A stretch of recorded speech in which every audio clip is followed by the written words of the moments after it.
Right. So let us begin our class.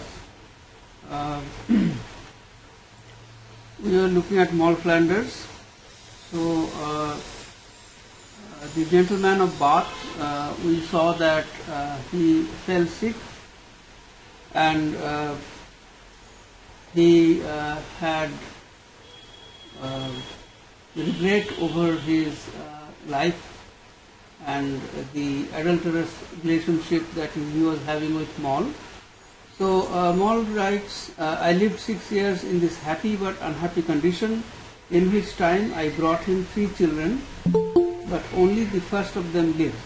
Then the gentleman falls sick again and sends her a letter severing all relationship.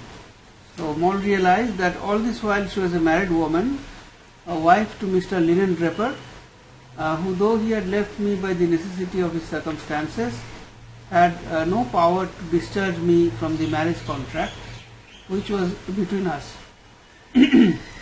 Therefore, Moll realized that she had been living in this adulterous relationship.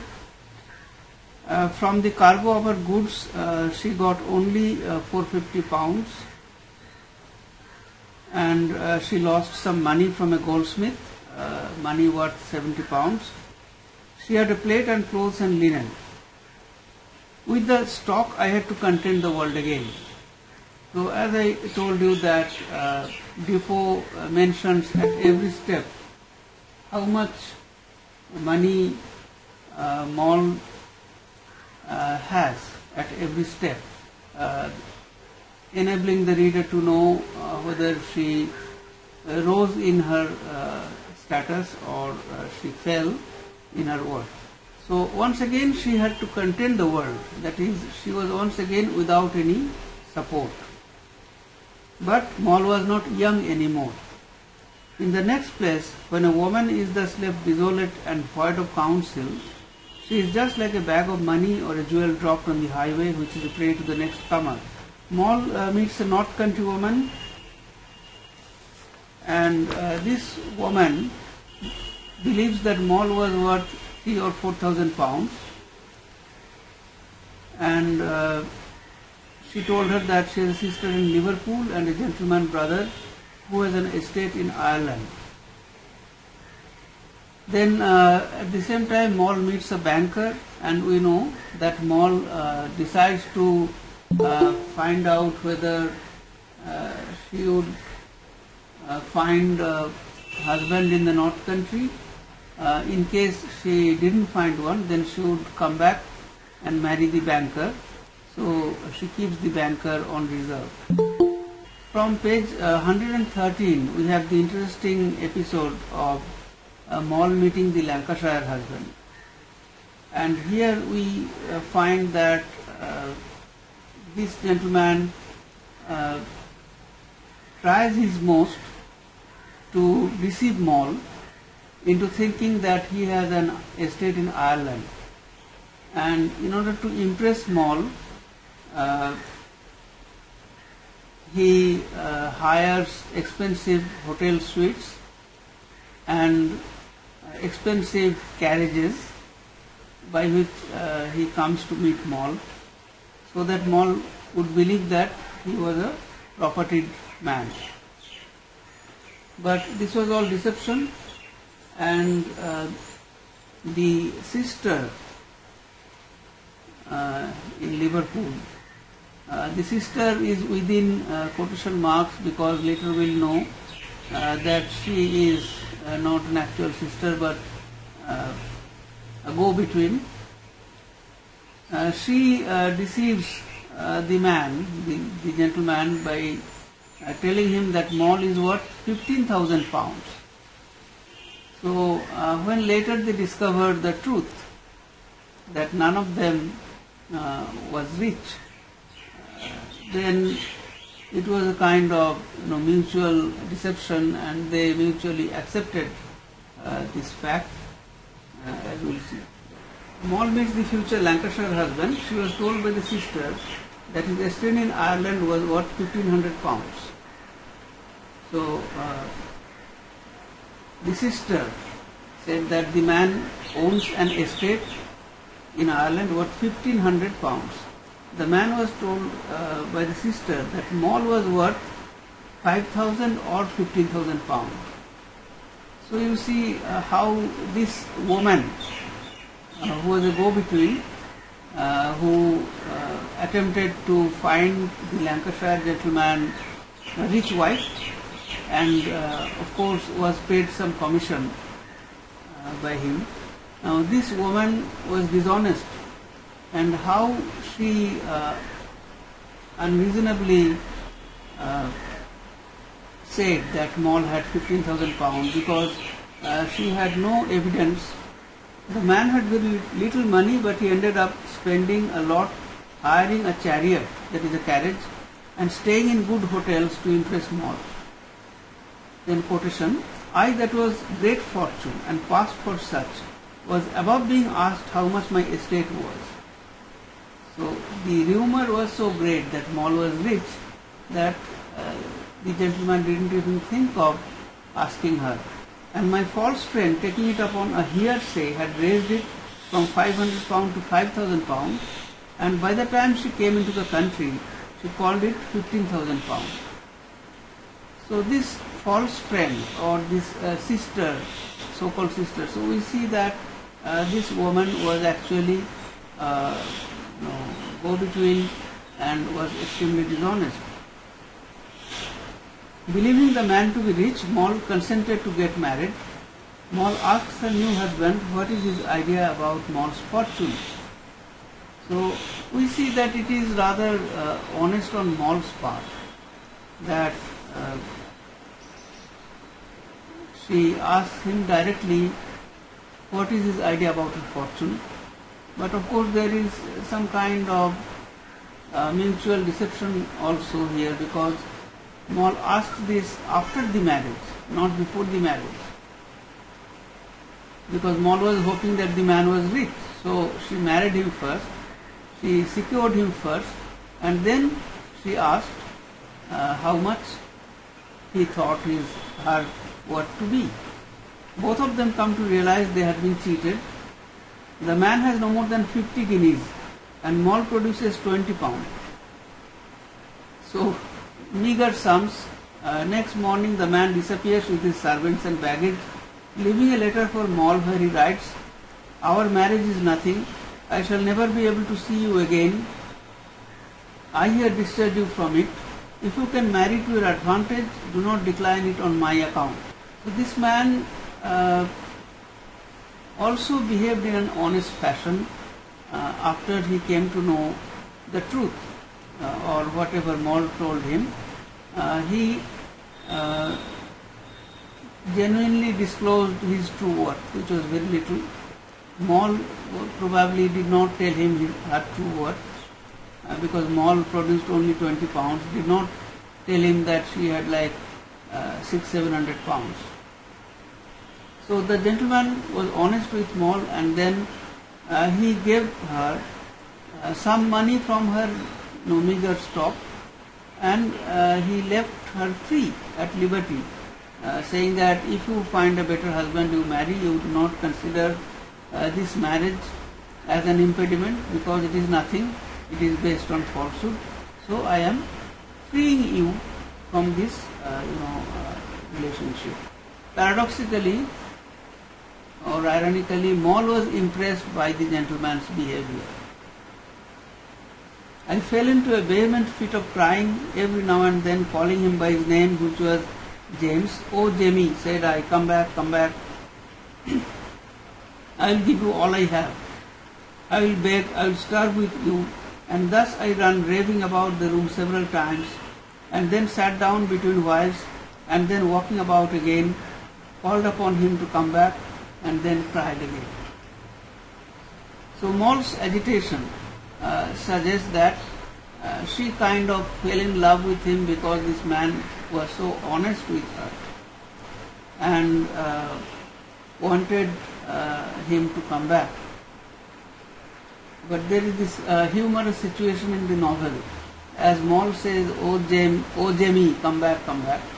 A little later, the man comes back and says that I was far from here, but it seemed that I heard you saying, "Oh Jamie, come back, come back." The truth is, the circumstances he was in the passionate expressions of his letter, the kind gentlemanly treatment I had from him in all the affair, with the concern he showed for me in it, his manner of parting with that large share which he gave me of his little stock left. All these had joined to make such impressions on me that I really loved him most tenderly and could not bear the thoughts of parting with him. So this is an expression of genuine emotion in Moll. She appreciated this gentleman's honesty, and even though at the moment it appears that the man came back, but then he left again after taking formal leave of Moll, and as it appeared at this moment that they won't meet again.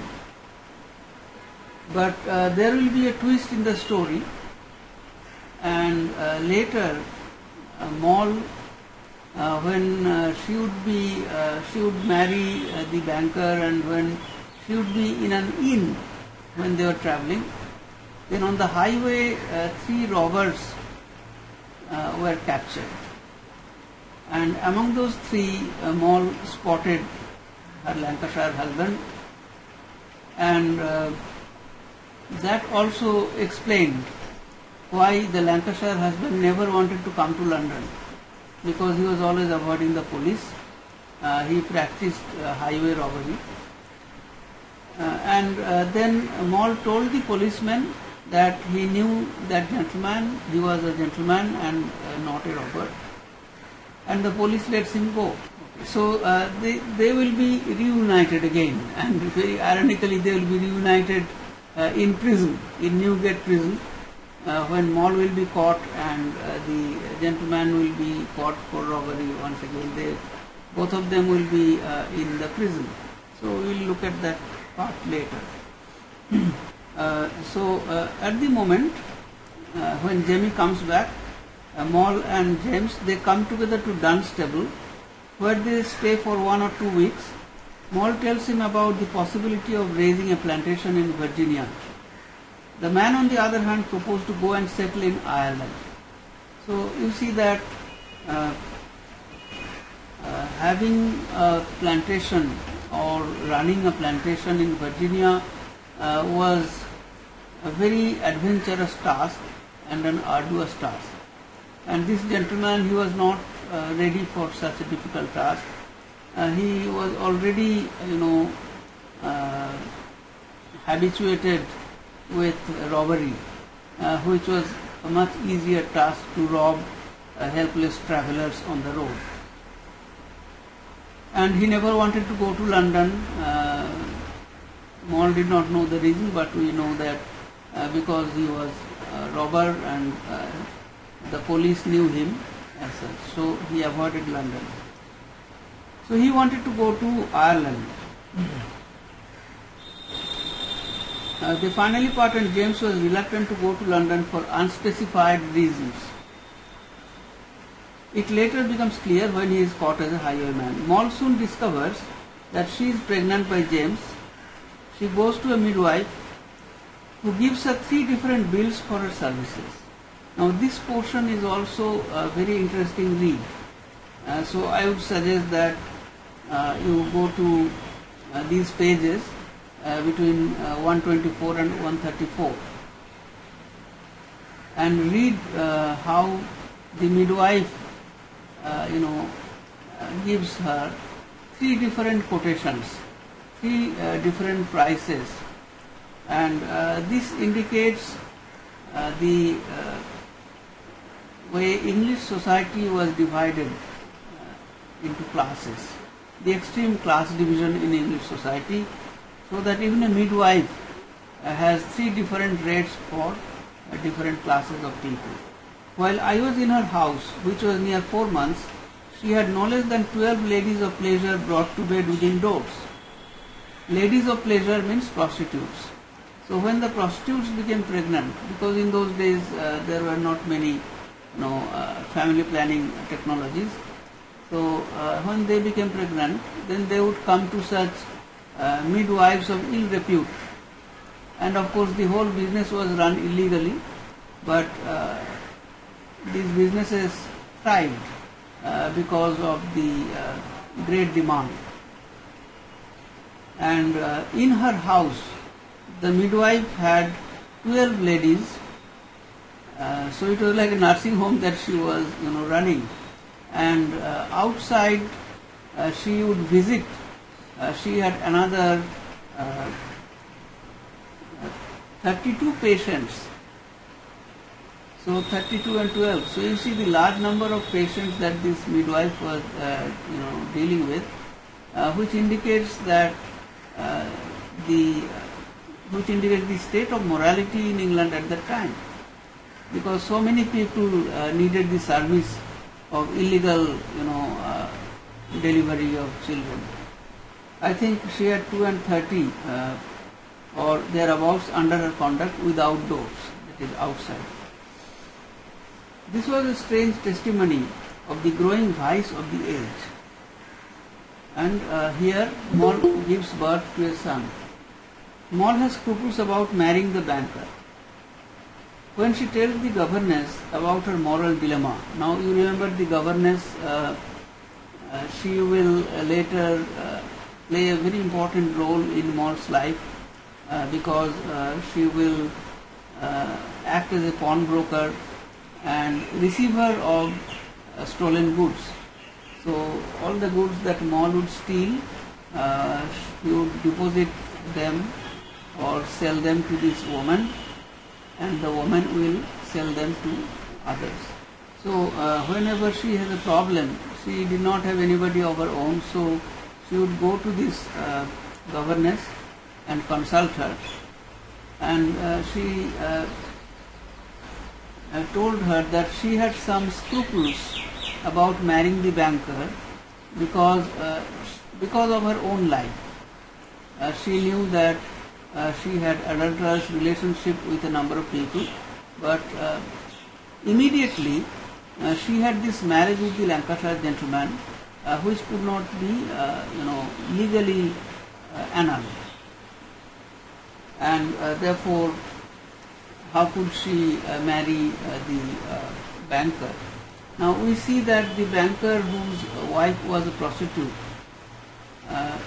he took all necessary steps to obtain a divorce from her. But ironically, having divorced a prostitute, he would be marrying another person who was almost like a prostitute, that is Moll. So Moll had to suppress her marriage with the Lancashire man, but also to suppress the child that was born to her from this man, let alone the previous relationships with other men and the children that she had. The governess, however, laughed it out.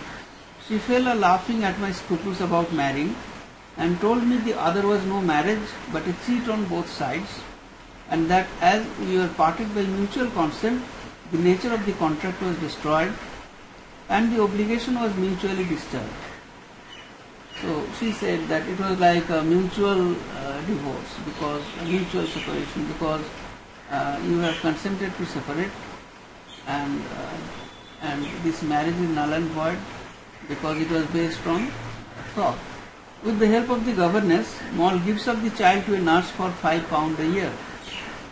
She meets the banker at Brickell. The gentleman inquired about the parson. Parson means the priest. So the banker was very eager to immediately marry Moll, even though Moll was not so eager because of her personal reasons. And I took the hint immediately that he certainly would propose to be married. And though it was a sudden thought, it followed presently that in short I would not refuse him. For to be plain with my circumstances, I was in no condition to say no. I had no reason now to run any more such hazards. So, even though Moll wanted she could not say no to the banker, because at this age she won't find a lover or a suitor, and if she refused one, then it would be unlikely that she would find another. So she was also in a desperate situation, and she married the banker. So from page 143 to 147, Moll gives consent for marriage to the banker. Then it occurred to me, what an abominable creature am I. So it is these lines that I am quoting from time to time which are important, because you have to depend for your comments on the text. Even though you are not supposed to quote long paragraphs from a novel, but your familiarity with the novel, your familiarity with the text must be clear to the examiner. That is why you must remember some lines from the novel. So Moll says that I realized that I was an abominable creature, and how is this innocent gentleman going to be abused by me? How little does he think that having divorced a whore, he is throwing himself into the arms of another. So from this we receive another lesson. Defoe exposes the fact that not only women get cheated in this world or exploited, sometimes innocent men also get exploited or cheated at the hands of unscrupulous women. So Defoe is a realist, and he is by no means prejudiced.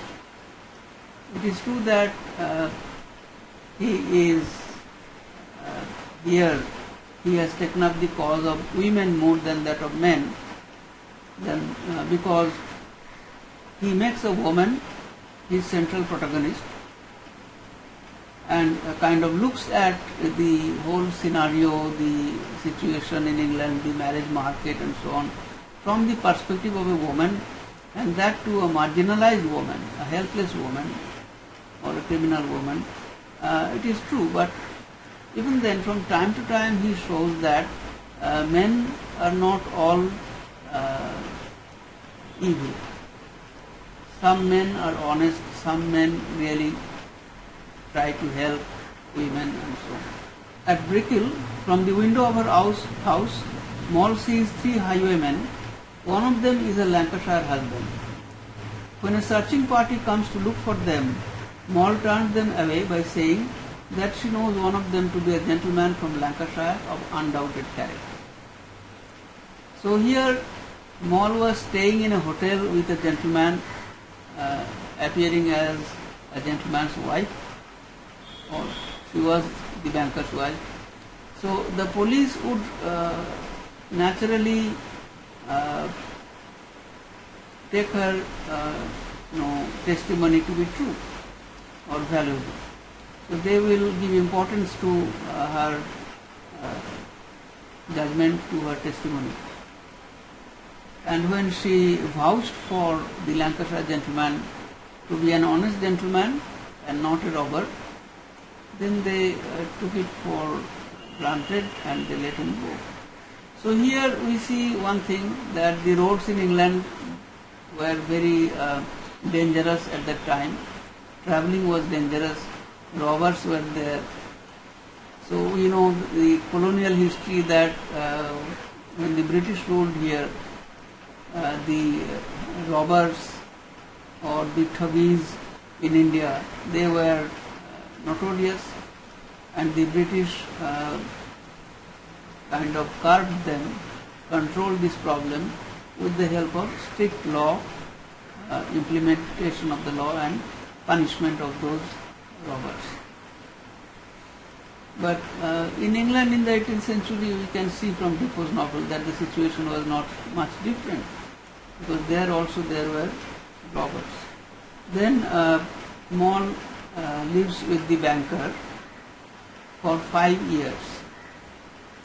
We lived in an uninterrupted course of ease and content for 5 years, when a sudden blow from an almost invisible hand blasted all my happiness and turned me out into the world in a condition the reverse of all that had been before me. So her condition suddenly changed after having peaceful conjugal life with the banker. Now, one may say that Moll never had such a life before. 5 years of life when she was not a prostitute or a concubine, but a legal wife to a gentleman. So she had status, reputation, peace of mind, everything. But then what happened? The man had trusted his money with a clerk who made a mistake and the money was lost. So this once again establishes the uncertainty of the financial situation in England at that time, and the financial transactions, any kind of transaction, any kind of investment was highly risky, not protected at all. For example, today we have many kinds of protections for financial transactions or investments through insurance policies and so on. But in that period when capitalism was first coming into existence, all the loopholes were not yet sealed or not yet taken care of, and there were many opportunities of people dealing badly with others and cheating others. So this gentleman trusted his money with a clerk, and the clerk made a mistake and he lost his money. So becoming bankrupt, he became very melancholic and died. So once again the shadow of bankruptcy looms large in this novel. A number of characters in the novel become bankrupt. And this man who was a banker all his life, dealt with money all his life, when he lost his money, then he became so melancholic that he could not survive. Moll had 2 children by him. Poverty leads Moll to stealing. So now from the status of the wife of gentleman, Moll turns to become a thief. So where would she go? What would she do? Because there were no social welfare measures at place. The state won't do anything to help such widows or people who did not have anybody to support them. Today we have, for example, widow pensions or different social welfare measures, but at that time there was none. So a woman would be desperate when there would be nobody to help her for a livelihood. So she became a thief because of her poverty. So poverty is the other side of capitalism. Capitalism would mean that some people would amass wealth at the cost of others. Others would turn poorer and poorer. And poverty would lead to crime. She steals a bundle as if the devil prompted it. She was horrified in her soul. Her reflections about the suffering of the person who lost the bundle were silenced by her own distress. So initially we see when Moll commits a crime or steals somebody's bundle, somebody's valuables, she had a lot of remorse initially. But if you have that kind of mentality, if you are sad after every theft, then you cannot continue with your career in crime.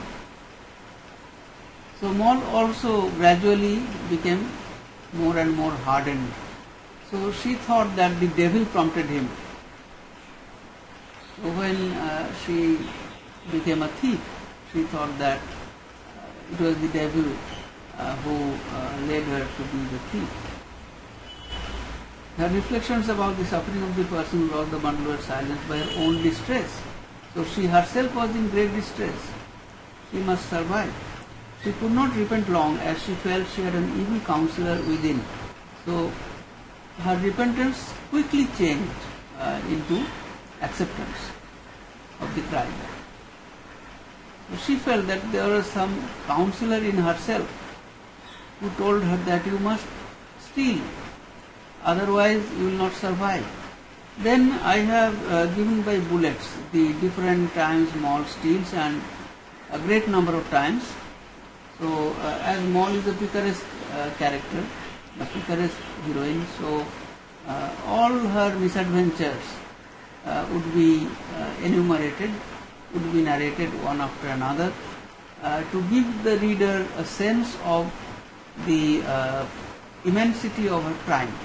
So not one but a great number of crimes committed by her one after another would establish her as a habitual thief. And then we'll see that later she becomes a celebrity among thieves, and other thieves who could not steal like her or who would often be caught, they would all become envious of her success and at the same time hostile towards her. And these thieves gave her the name Moll Flanders because nobody knew her actual name. And the authorities at Newgate prison and the police authorities, they also knew the name of Moll Flanders, and they all tried to catch her. But Moll eluded being arrested for a very long time. So Moll steals a necklace from a child. Poverty, as I have said, hardened my heart, and my own necessities made me regardless of anything. She steals a bundle which a thief being chased through on the street. So we really marvel at the various different ways that Moll, steals something. We marvel at the invention of the novelist. Every crime is a different kind of crime. So a thief who was being chased by a mob threw her bundle on the road, and Moll picked it up.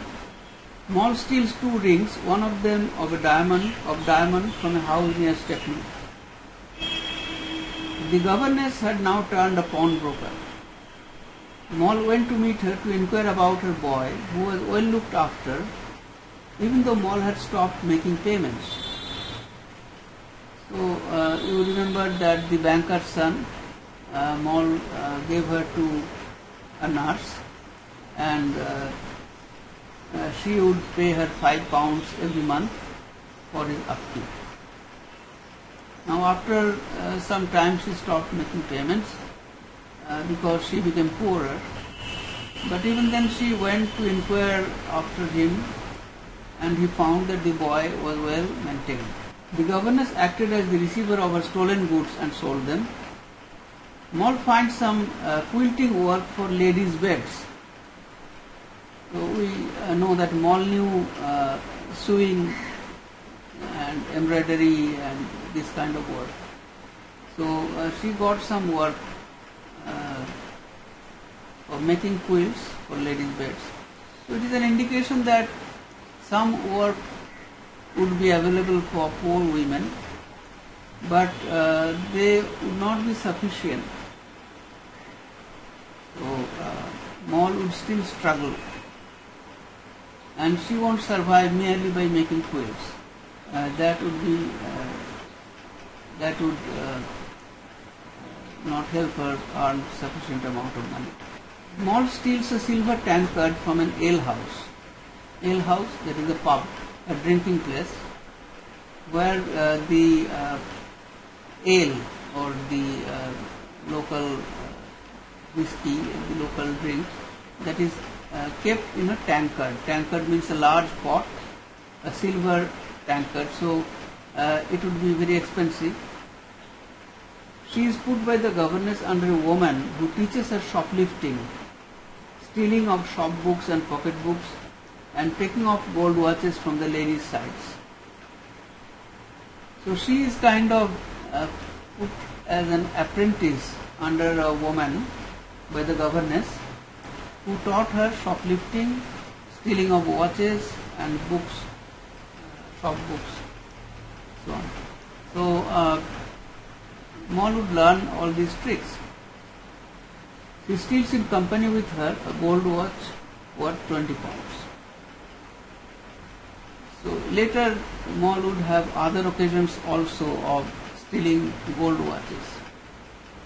And much later, when she would return to Virginia and meet her son with the Virginia planter,